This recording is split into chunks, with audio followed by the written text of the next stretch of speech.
नुवाकोटको 7 तले दरबार। यहाँ हामी प्रवेश गर्न लागिरहेछौँ नुवाकोटको दरबारको गेटमा। यहाँ नुवाकोट दरबार।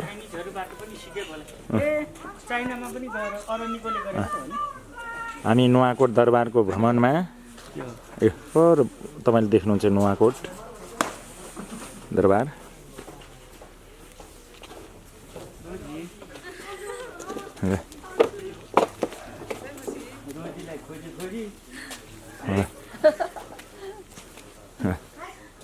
ल यो कुनै त्यस्तो पार्टी प्यालेस भजन मण्डली जस्तो छ यो।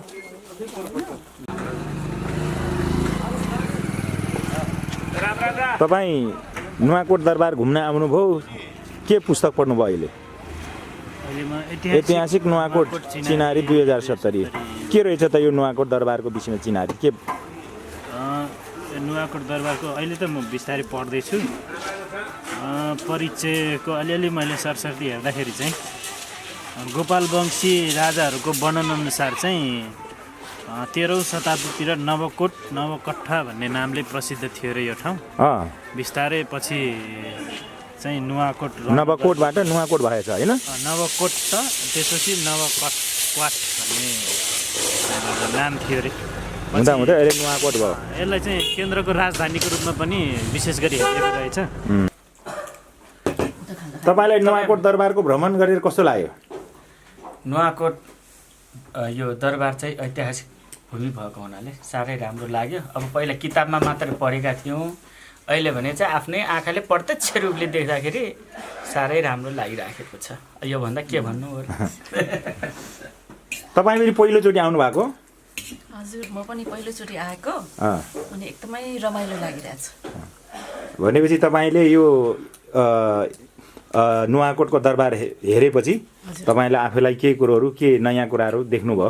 हजुर, त्यहाँनिर के भन्छ स्कल्पचरहरू देख्यौँ, हातले बनाएको के भन्छ त्यसलाई, स्कल्पचर कलाहरू देख्यौँ अनि एकदम राम्रो लाग्यो। अनि तपाईँहरू पनि पहिलोचोटि आउनुभयो होला होइन? पहिलोचोटि नै हो।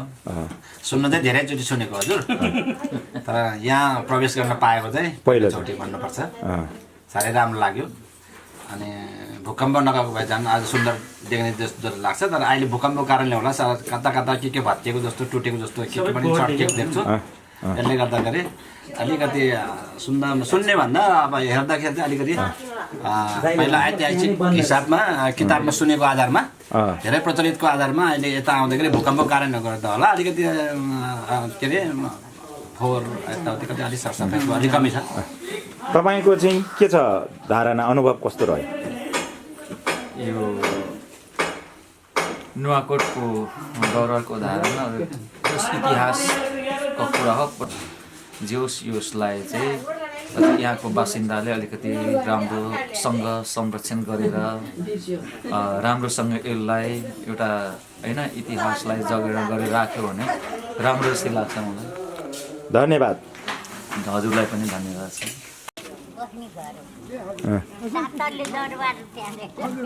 हजुरको बालबच्चा चाहिँ छैन? कतिजना छ?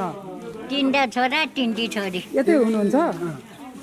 छोरा जति छ यतै, छोरी कोही बाहिर गएको छ, कोही काठमाडौँमा छ। नर्सहरू डाक्टर टिचिङमा छ। हजुर। कति वर्ष भयो तपाईँ यहाँ बस्नु भएको?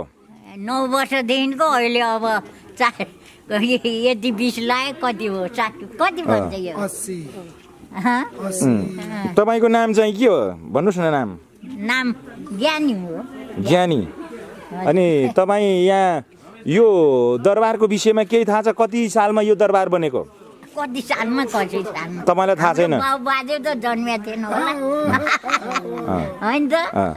अनि यहाँ चाहिँ यसरी मान्छे हेर्न आउने, दरबार हेर्न आउने मान्छेहरू दिनदिनै कति आउनुहुन्छ अचेल?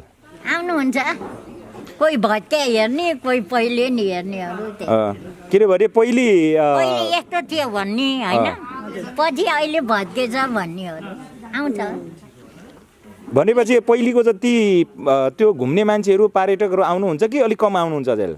पहिले भन्दा नि धेरै त्यो विदेशीहरू आउनु नथ्यो पहिले अहिले चाहिँ आउनुहुन्छ होइन त अहिले चाहिँ आउनुहुन्छ हाम्रै पाला नि पहिले आउने चलन थिएन नि विदेशीहरू थिएन बाबा